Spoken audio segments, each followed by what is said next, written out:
Video ini dibuat dalam rangka melaksanakan tugas mata kuliah Etika Bisnis dari dosen Ibu DRA Siti Krinawati MPD. Dan sebelum memulai pembahasan, mari kita melakukan salam TLM ITL Trisakti 97531, belajar, belajar, belajar, sukses! Assalamualaikum warahmatullahi wabarakatuh.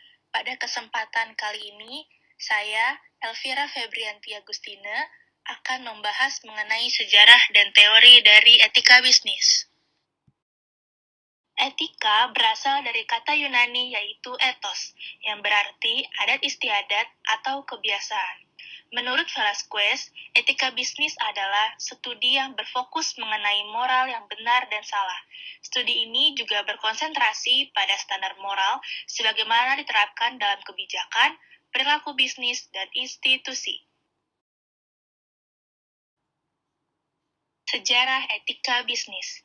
Pada masa peralihan tahun 1960, dimulainya pemberontakan terhadap kuasa dan otoritas yang ada di Amerika Serikat, revolusi mahasiswa yang ada di ibu kota Prancis, adanya penolakan terhadap establishment atau kemapanan.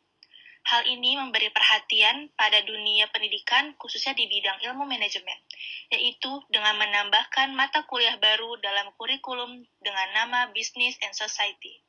Topik masalah yang paling sering dibahas adalah corporate social responsibility. Di sekitar tahun 1970, istilah etika bisnis pertama kali muncul di Amerika Serikat dan dengan cepatnya menyebar ke penjuru dunia. Dalam hal ini, sejumlah filsuf mulai terlibat dalam memikirkan berbagai masalah etis di sekitar bisnis. Dan etika yang dianggap sebagai suatu tanggapan yang tepat terhadap krisis yang sedang terjadi dalam dunia bisnis di Amerika pada saat itu. Pada tahun 1980, sejak dimulainya liberalisasi ekonomi di wilayah Eropa Timur dan runtuhnya sistem politik serta ekonomi komunisme sekitar tahun 1980-an, Uni Soviet yang sekarang menjadi Rusia dan negara eks-komunis lainnya merasakan manfaat dari etika bisnis itu sendiri. Pemahaman tentang etika bisnis mendorong peralihan sistem ekonomi sosialis ke sistem ekonomi pasar bebas menjadi lebih lancar. Tahun 1990 hingga sekarang tidak hanya terbatas lagi pada dunia barat, seperti Eropa dan Amerika Serikat. Namun, etika bisnis sudah dikembangkan di seluruh dunia. Bahkan sudah didirikan International Society for Business Economics and Ethics pada tanggal 25 hingga 28 Juli di tahun 1996 di Tokyo, Jepang. Kegiatan bisnis yang dilakukan sesuai dengan etika tentunya akan menjadi keuntungan bagi perusahaan atau masyarakat secara luas. Hal tersebut dikarenakan citra perusahaan yang baik, misalnya seperti accountable dan mempunyai good corporate governance, adalah citra perusahaan yang penting di masa sekarang atau masa depan. Selanjutnya, teori etika bisnis. Yang pertama adalah teori utilitarisme. Menurut teori ini, suatu perbuatan adalah baik jika membawa manfaat. Tapi, manfaat itu harus menyangkut bukan saja 1-2 orang, melainkan masyarakat sebagai keseluruhan. Beberapa utilitaris mengusulkan untuk membedakan dua utilitarisme. Utilitarisme perbuatan adalah prinsip dasar utilitarisme diterapkan pada perbuatan. Prinsip dasar ini dipakai untuk menilai kualitas moral suatu perbuatan. Utilitarisme aturan adalah prinsip dasar utilitarisme tidak harus diterapkan atas perbuatan yang kita lakukan.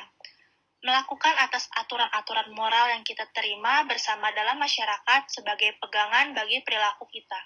Tetapi aturan kedua ini tidak bisa diterima sebagai aturan moral yang sah. Yang kedua adalah teori deontologi.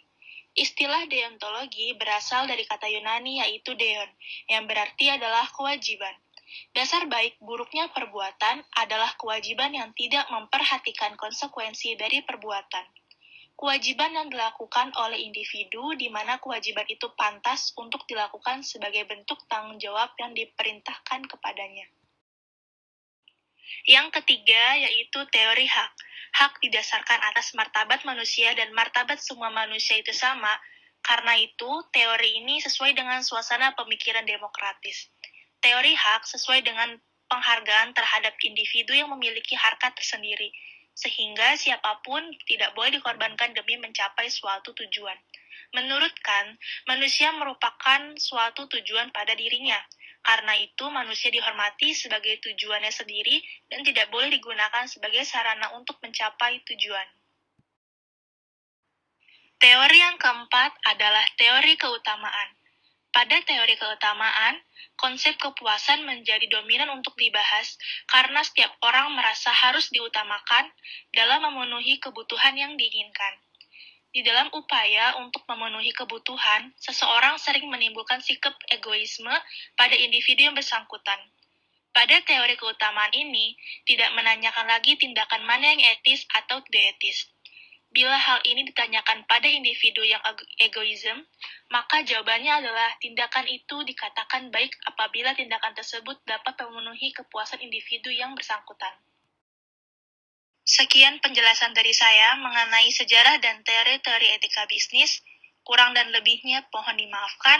Assalamualaikum warahmatullahi wabarakatuh.